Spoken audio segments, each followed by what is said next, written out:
बच्चों, आप सभी अपनी हिंदी की किताब निकाल लीजिए और मैं एक बार फिर से आपका तृतीय भाषा के रूप में हिंदी की कक्षा में स्वागत करती हूँ।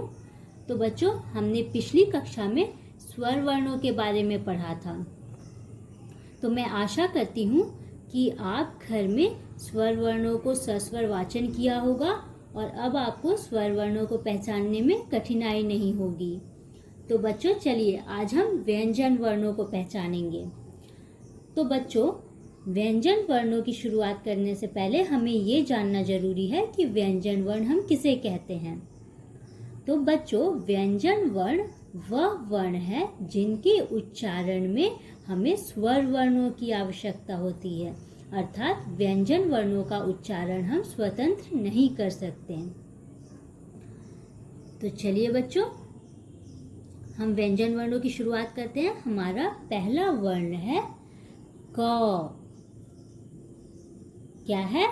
क। बच्चों, आप मेरे पीछे पीछे दोहराएंगे और हम चित्रों को देखकर प्रत्येक वर्ण से शब्द बनाएंगे, ठीक है?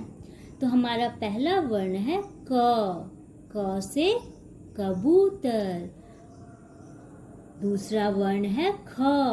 ख से खरगोश। फिर ग। ग से गमला। फिर घ। घ से घर। फिर अंग।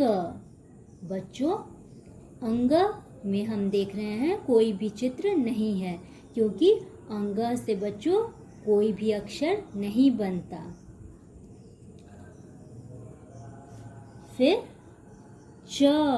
च से चम्मच। छ। छ से छतरी। ज। ज से जहाज। झ। झ से झरना। इय। बच्चों, इय वर्ण से हम फिर से कोई शब्द नहीं बना सकते। फिर ट। ट से टमाटर। ठ। ठ से ठठेरा। ड। ड से डमरू।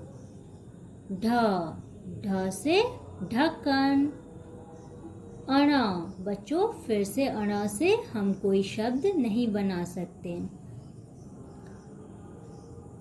त। त से तरबूज। बच्चों, गर्मियों का मौसम है और आप सभी तरबूज तो जरूर देखे होंगे। थ। थ से थर्मस। द। द से दरवाजा। ध। ध से धनुष। न। न से नल।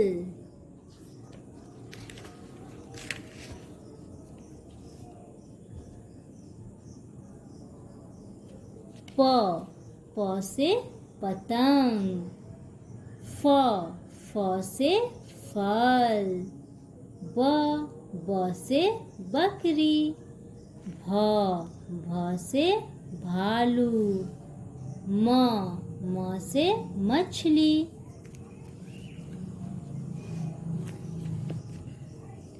य। य से यज्ञ। र। र से रथ। ल। ल से लट्टू। व। व से वर्षा।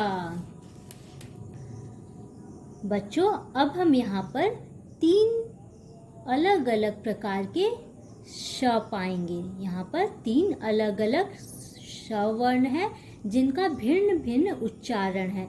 तो बच्चों, आप उच्चारण पर ध्यान दीजिएगा।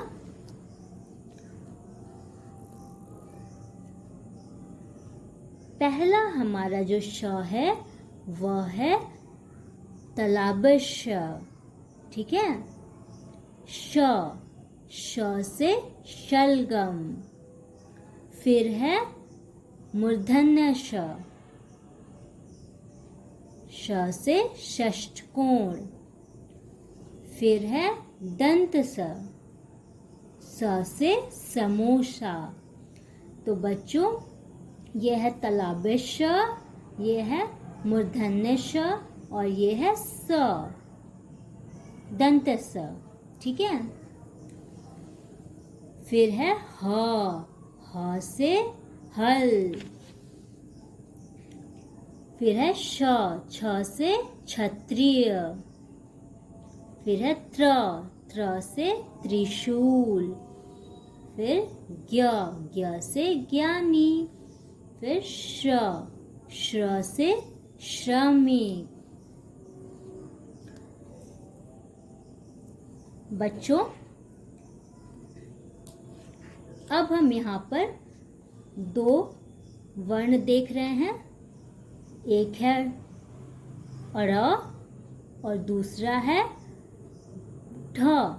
ठीक है बच्चों, ध्यान रखिएगा आप लोग कि इन दोनों वर्णों से किसी भी शब्द की शुरुआत नहीं होती, पर ये दोनों वर्ण शब्द के मध्य अथवा अंत में जरूर आ सकते हैं। जैसे बच्चों ये है अड़। जैसे अगर हम पेड़ कहेंगे तो पेड़ में, पेड़ के शब्द में अंतिम शब्द जो है, अंतिम अक्षर जो है पेड़ शब्द में वह है अड़। ठीक है। अब ये है ढ। जैसे अगर हम कहेंगे पढ़ना, तो पढ़ना शब्द में मध्य का जो अक्षर है वह है ढ, पढ़ना, ढ। ठीक है। तो बच्चों, आप व्यंजन वर्णों को घर में सस्वर वाचन कीजिएगा और नए नए शब्द बनाने की कोशिश कीजिएगा प्रत्येक वर्णों से।